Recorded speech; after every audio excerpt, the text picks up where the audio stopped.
झाले। उद्या पुणे जिल्ह्यामध्ये, नाशिक जिल्ह्यामध्ये, सातारा, सांगलीच्या उत्तरेकडील भागांमध्ये पुन्हा एकदा अवकाळीची वाढ होताना मॉडेलनुसार स्पष्ट व्यक्त होत आहे। उद्या नाशिक जिल्ह्याला उत्तरेकडील भागांना, काही ठिकाणी पूर्वेकडील भागांना रेड अलर्ट म्हणजे विजा पडण्याची, विजा कोसळण्याची भीती उद्या दुपारनंतर कोणत्याही क्षणी जाणवू शकते। पुण्याच्या सुद्धा सातारा, पुणे, सांगली काही भागांमध्ये इथे देखील विजांचा धोका जास्त प्रमाणात आहे।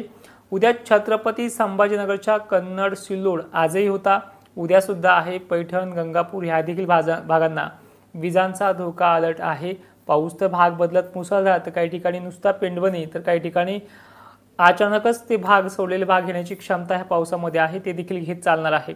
त्यामुळे अशी कंडिशन उद्या सुद्धा आहे।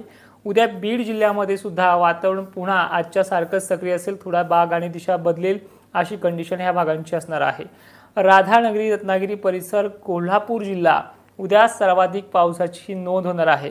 आता सर्वात जास्त पाऊस आजच्या सारखा उद्या कोणत्या भागात आहे, तर त्यामध्ये पुण्याचा नंबर आहे।